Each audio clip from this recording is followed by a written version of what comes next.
दोस्तों मैं फिर से ये बात कर रहा हूँ, अगर अभी तक आप लोगों ने रिवीजन स्टार्ट नहीं किया तो रिवीजन कीजिए। जी हाँ दोस्तों, अक्सर इस टाइम पे बच्चे गलती करते हैं और दोस्तों जो गलती करते हैं वो फिर इस गलती को कभी नहीं भुला पाते हैं। इसलिए आप लोग रिवाइज कीजिए, जो कुछ नहीं पढ़े वो गेस्ट पेपर वगैरह पढ़िए, मॉडल पेपर पढ़िए। और दोस्तों नया नया टॉपिक अभी मत पढ़िए, आप बिल्कुल भी मत पढ़िए। जो पढ़े हैं वो उतना ही आप लोगों के लिए इनफ है, ठीक है। तो दोस्तों आज की इस वीडियो में हम लोग लेके आए हैं बायोलॉजी का टॉप क्वेश्चन। आप कम से कम 5 से 10 क्वेश्चन को देखिए, आपको समझ में आएगा किस तरह का इंपॉर्टेंट क्वेश्चन है, ठीक है। हो सकता है सेम टू सेम इसी तरह का क्वेश्चन भी पूछ दे, या फिर दोस्तों इसी पैटर्न पे सेम टू सेम क्वेश्चन आपका पूछेगा ही बिहार बोर्ड। इसलिए आप लोग देखिए, कम से कम 5 से 10 मिनट वीडियो को 8 से 10 क्वेश्चन देखिए, आपको समझ में आ जाएगा। जिसको आंसर आता है वो कमेंट कर दीजिए, जिससे कि आपको कॉन्फिडेंस बढ़ेगा। और दोस्तों जिसको नहीं आता है वो कॉपी कलम लेके बैठिए, वो रिवाइज कर लीजिए अपना, वो अच्छे से इंपॉर्टेंट क्वेश्चन को नोट कर लीजिए या फिर स्क्रीनशॉट ले लीजिए, ठीक है। तो चलिए सबसे पहला क्वेश्चन को देखते हैं। इनमें से किसमें निषेचन के लिए जल माध्यम आवश्यक है? In which of the following fertilisation needs water medium? तो जल माध्यम निषेचन के लिए किसमें आवश्यक है, आप लोग आंसर दीजिए। तो दोस्तों इसका राइट आंसर होगा ब्रायोफाइट्स, यानी कि फर्स्ट का राइट आंसर होगा option B bryophytes. Next question देखिए, हीमोफीलिया के संबंध में निम्न में से कौन सबसे भिन्न है? हीमोफीलिया के संबंध में, यानी कि select the odd one with respect to haemophilia. तो हेमोफीलिया के रिलेटेड सबसे भिन्न है, यानी कि सबसे डिफरेंस कौन सा है? तो दोस्तों सेकंड का आपका राइट आंसर हो जाएगा ऑप्शन ए एक्स संलग्न प्रभावी disorder, X linked dominate disorder, ठीक है। नेक्स्ट क्वेश्चन देखिए, क्वेश्चन नंबर 3 आपका, मिनीमाटा बीमारी किसके कारण होता है? Minamata disease is due to pollutant. तो आपको पूछा मिनीमाटा जो बीमारी है वो किसके कारण होता है? तो दोस्तों आपका राइट आंसर होगा सी मरकरी, यानी कि C option C right answer होगा। मिनीमाटा बीमारी होता है मरकरी के कारण, मरकरी आपका राइट आंसर होगा। नेक्स्ट क्वेश्चन देखिए, इनमें से कौन ज़्यादा दूध देने वाली गाय की प्रजाति है? तो आप बताइए, विच of the following is high milk yielding variety of cow? तो कौन सा प्रजाति गाय का है जो सबसे ज़्यादा दूध देती है? तो दोस्तों 4 का आपका राइट आंसर होगा हॉलस्टेन। हॉलस्टेन आपका राइट आंसर होगा ऑप्शन बी, जो सबसे ज़्यादा दूध देने वाली प्रजाति है गाय का। अब नेक्स्ट क्वेश्चन, क्वेश्चन नंबर 5 आपका, द्विखंडन किसमें पाया जाता है? तो द्विखंडन जो है वो किसमें पाया जाता है? आप लोग जल्द से जल्द आंसर कीजिए। Binary fission is found in. तो दोस्तों 5 का आपका right answer option D, amoeba और पैरामीशियम दोनों में।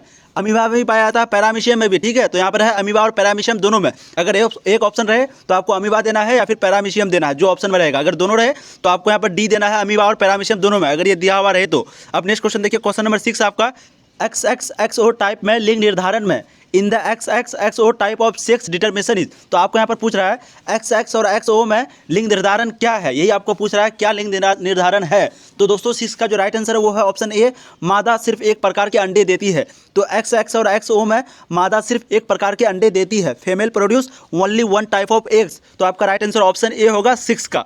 जो क्वेश्चन आपको इंपॉर्टेंट लगे वो आप उसका स्क्रीनशॉट जरूर ले लीजिए, ठीक है, या फिर नोट कर लीजिए। नेक्स्ट क्वेश्चन देखिए, द्वितीयक प्रदूषक है अ सेकेंडरी पोल्यूटेंट इज। तो आपको पूछ रहा है द्वितीयक प्रदूषक निम्न में से कौन सा है? तो दोस्तों 7 का राइट आंसर होगा आपका पान, ठीक है। पान जो है आपका मतलब कि राइट आंसर है, द्वितीयक प्रदूषक है आपका, ठीक है।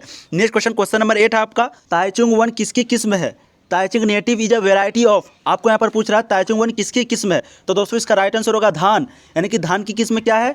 ताइचिंग नेटिव वन, यानी कि ताइचिंग वन, ठीक है। राइस आपका राइट आंसर होगा ऑप्शन बी। नेक्स्ट क्वेश्चन देखिए, गैमेट्स के युग्मन को कहते हैं, गैमेट्स के युग्मन को कहते हैं, fusion of gametes is called. आपको यहाँ पूछ रहा है गैमेट्स के युग्मन को क्या कहते हैं? तो दोस्तों 9 का आपका राइट आंसर होगा ऑप्शन बी सिनगैमी, सिनगैमी सर्जेकेन, ठीक है, शुगर केन सिनगैमी, सिनगैमी आपका राइट आंसर होगा। तो गैमेट्स के युग्मन को कहते हैं क्या? Syngamy. Next question, question number 10 आपका, इनमें से कौन जीनोटाइप 4 अलग प्रकार के गैमेट्स बनाएंगे? तो निम्न में से, यानी कि विच of the following genotypes will produce 4 different types of gametes? तो निम्न में से कौन सा है जो 4 अलग प्रकार के गैमेट्स बनाएगा? आप लोग जल्द से जल्द स्क्रीनशॉट इसका ले लीजिए, इंपॉर्टेंट क्वेश्चन है। तो 10 का right answer option C, A capital A small A capital B small B capital C. तो राइट आंसर क्या है आपका? ऑप्शन सी, ऑप्शन सी आपका राइट आंसर होगा, यानी कि ग।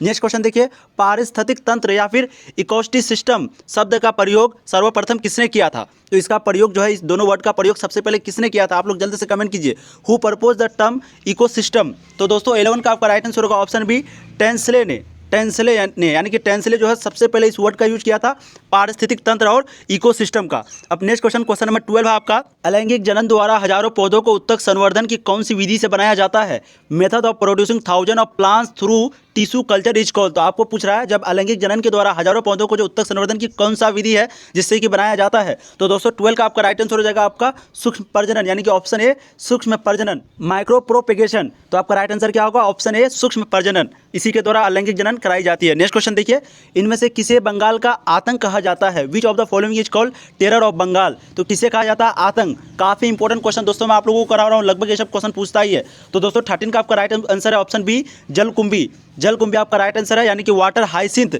इसको क्या कहा जाता है, बंगाल का आतंक कहा जाता है। नेक्स्ट क्वेश्चन देखिए, होलेड्रिक जीन उपस्थित होते हैं, होलेड्रिक जीन्स आर फाउंड ऑन, तो होलेड्रिक जो जीन है वो किस में उपस्थित होता है, आप लोग जल्द से कमेंट कीजिए। तो दोस्तों इसका राइट आंसर होगा वाई क्रोमोसोम, यानी कि ऑप्शन बी वाई क्रोमोसोम में आपका क्या पाया जाता है, होलेड्रिक जीन्स फाउंड ऑन, यानी कि प्रजेंस होता है किसमें, वाई क्रोमोसोम में। ये क्वेश्चन सब, ये सब इंपॉर्टेंट क्वेश्चन है।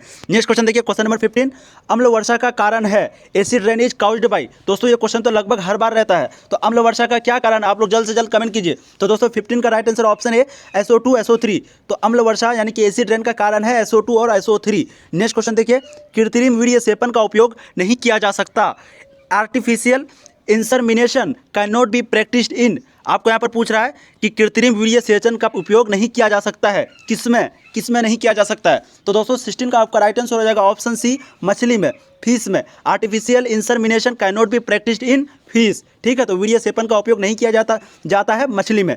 नेक्स्ट क्वेश्चन, क्वेश्चन नंबर 17 आपका, प्लाज्मोडियम की संक्रमण अवस्था है, infective stage of Plasmodium is. तो आपको पूछ रहा है प्लाज्मोडियम की संक्रमण अवस्था कौन सा है, आप लोग जल्द से कमेंट कीजिए। तो 17 का राइट आंसर होगा आपका ऑप्शन ए, स्पोरोजोइट्स, स्पोरोजोइट्स आपका राइट आंसर होगा, प्लाज्मोडियम की संक्रमण की अवस्था है स्पोरोजोइट्स। नेक्स्ट क्वेश्चन देखिए, डायबिटीज का कारण है, तो डायबिटीज का कारण क्या है, आप लोग से जल्द से कमेंट कीजिए, काउज ऑफ डायबिटीज इज। तो डायबिटीज का कारण निम्न में से कौन सा ऑप्शन राइट आंसर होगा, तो 18 का राइट आंसर होगा ऑप्शन डी, हार्मोन की कमी, डिफिशियंसी ऑफ हार्मोन। तो हार्मोन की कमी से डायबिटीज होता है, डिफिशियंसी यानी कि cause of diabetes. Next question, question number 19 है, डेयरी फॉर्म में उपलब्ध होता है। दोस्तों अगर अभी तक आप लोगों ने चैनल को सब्सक्राइब नहीं किया, चैनल को सब्सक्राइब कर दीजिए, क्योंकि मैं इसी तरह का इंपॉर्टेंट क्वेश्चन फिजिक्स का भी, केमिस्ट्री का भी और अब बायोलॉजी का भी मैं आपको करा रहा हूँ। आप लोग जाकर के एक बार जरूर देखिएगा वो सभी क्वेश्चन, ठीक है, काफी इंपॉर्टेंट क्वेश्चन इसी तरह का जैसे इसमें कराया उसी तरह कराता हूँ, जो आप लोगों के लिए बिहार बोर्ड का इंपॉर्टेंट होता है उसी तरह कराता हूँ, ठीक है, क्योंकि बिहार बोर्ड कभी कभी पागल हो जाता है, तो मैं आपको उस तरह का भी क्वेश्चन कराया हूँ पैटर्न पे, आप लोग जरूर उस तरह का सोल्यूशन यानी कि मेरा वीडियो जरूर देख लीजिए वो सब जाकर के, ठीक है। और देखिए आप नेक्स्ट क्वेश्चन इसी तरह का मैं लेके आऊंगा इस चैनल पे, इसलिए चैनल को सब्सक्राइब कर लीजिए,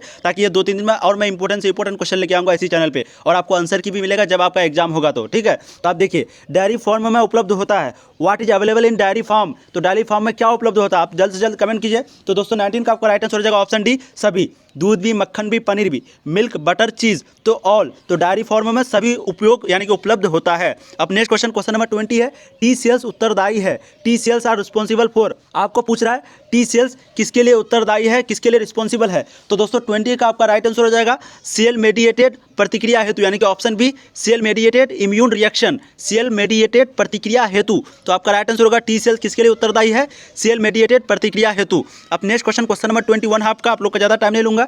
डायबिटीज रोगी के मूत्र में रहता है, found in the urine of diabetes patients. तो डायबिटीज जो रोगी है डायबिटीज का, उसके मूत्र में क्या रहता है, वसा रहता है, प्रोटीन रहता है, लवण रहता है, शर्करा रहता है, क्या रहता है। तो दोस्तों 21 का आपका राइट आंसर ऑप्शन डी, शर्करा यानी कि शुगर। तो डायबिटीज रोगी के मूत्र में शुगर होता है, ठीक है, शुगर होता है, शुगर, डायबिटीज के मूत्र में क्या होता है, sugar. Next question, question number 22, Darwin अपनी यात्रा के दौरान किस द्वीप पर गए थे, during his journey Darwin went to islands.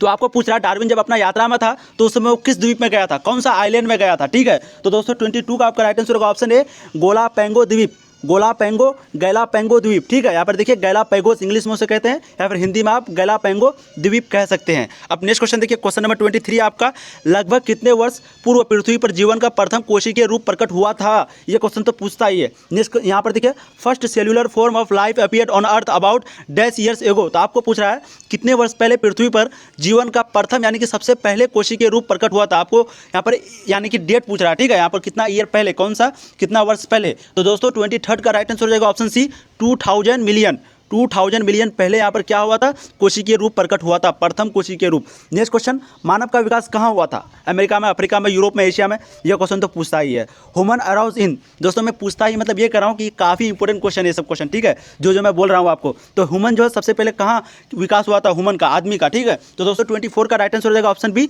Africa. शायद ये आंसर आप लोगों को आता हो, अफ्रीका में मानव विकास हुआ था। नेक्स्ट क्वेश्चन, क्वेश्चन नंबर 25 है आपका, जीवन पहले से विद्यमान जीवन से ही निकल कर आता है सिद्धांत को किसने प्रदर्शित किया था। को पूछ रहा है जीवन पहले से विद्यमान जीवन से निकलकर आता है, इस सिद्धांत को किसने प्रदर्शित किया था। Who has demonstrate the theory life comes only from pre exciting life, इस थ्योरी को कौन कहा था। तो दोस्तों 25 का आपका राइट आंसर हो जाएगा option C, Louis Pasteur. Louis Pasteur जो इस थ्योरी को कहा था, इस सिद्धांत को कहा था कि जीवन पहले से विद्यमान जीवन से ही निकलकर आता है। नेक्स्ट क्वेश्चन देखिए, डिम्बवाहिनी नालिका फेलोपियन ट्यूब जिसको इंग्लिश में कहते हैं डिम्बवाहिनी नालिका गर्भाशय तथा योनि मिलकर बनाती है। तो गर्भाशय तथा योनि और डिम्बवाहिनी नालिका मिलकर बनाती है। आपको यहाँ पर पूछ रहा है फेलोपियन ट्यूब्स, ठीक है, यूटेरस एंड वेगिना कंस्टिट्यूट द, आपको यहाँ पर पूछ रहा है 26 का दोस्तों राइट आंसर सबसे पहले देखते हैं। राइट आंसर आपका है ऑप्शन बी, स्त्री सहायक नलिकाएं, ठीक है। तो स्त्री सहायक नलिकाएं बनाता है गर्भाशय तथा योनि मिलकर, क्या बनाता है, स्त्री सहायक नलिकाएं, फीमेल एसेसरी डक्ट्स। मैं बार बार इसलिए रिपीट कर रहा हूँ ताकि आपको यहाँ भी याद हो जाए कुछ ना कुछ, ठीक है। नेक्स्ट क्वेश्चन देखिए, क्वेश्चन नंबर 27 आपका, शिश्न का अंतिम वर्धित भाग एक ढीली त्वचा से ढका होता है जिसे the enlarged end of penis covered by a loose fold of skin call. आपको यहाँ पर पूछ रहा है शिश्न का अंतिम वर्धित भाग एक ढीली त्वचा से ढका होता है जिसे क्या कहते हैं। आप आंसर दीजिए, इसका आंसर दीजिए। तो 27 का आपका राइट आंसर हो जाएगा ऑप्शन ए, अग्रस्थ, अग्रछद, अग्रछद, अग्रछद, फोरेस्किन, फोरेस्किन, क्या कहते हैं, फोरेस्किन। नेक्स्ट क्वेश्चन देखिए, WHO का पूर्ण रूप क्या है।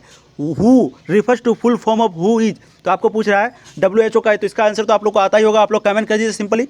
फिर भी मैं आंसर आपको बता देता हूँ, इसका राइट आंसर होगा आपका B, world health organisation, world health organisation. WHO का फुल फॉर्म क्या होता है, वर्ल्ड हेल्थ ऑर्गेनाइजेशन। कभी कभी आप लोग को ना इंग्लिश भी देखना चाहिए, ठीक है। यहाँ पर देखिए कितना सिंपल लग रहा है, WHO वर्ल्ड हेल्थ ऑर्गेनाइजेशन। इसलिए कभी कभी आप लोग अगर हिंदी में समझ में नहीं आता तो एक बार इंग्लिश में जरूर देख लीजिए, 100% समझ में आ जाएगा, खास करके हिंदी वाला स्टूडेंट। बाकी इंग्लिश वाले को तो इंग्लिश ही समझ में आएगा, हिंदी कभी नहीं आएगा। तो दोस्तों आज के लिए मैं 28 क्वेश्चन आप लोगों के लिए लेके आया था, ठीक है, जो कि मुझे लगता है आप लोगों के लिए काफी इंपॉर्टेंट होगा। आप लोग कमेंट जरूर कीजिए इंपॉर्टेंट था या नहीं। इसी तरह का अगर और भी क्वेश्चन चाहते हैं तो चैनल को सब्सक्राइब कर लीजिए और कमेंट कीजिए किस टॉपिक पे चाहते हैं, बायोलॉजी, केमिस्ट्री, फिजिक्स, मैथ, जिस पे भी आप चाहते हैं मैं सारा चीज़ पे बनाऊंगा, ठीक है। क्योंकि मेरा बायोलॉजी मेन सब्जेक्ट था और मैथ में मैं ऑप्शनल रखा था दोस्तों, इसलिए मैथ भी मैं बहुत अच्छा से पढ़ा था। इसलिए आप लोगों को मैथ भी मैं अच्छा से पढ़ा सकता हूँ। आप लोग सिर्फ कमेंट कीजिए, मैं आप लोगों को जल्द से जल्द 4-5 दिन के अंदर इंपॉर्टेंट से इंपॉर्टेंट क्वेश्चन आप लोगों को कराऊंगा, ठीक है। फिर मिलते हैं नए वीडियो में, तब तक के लिए जय हिंद, जय भारत।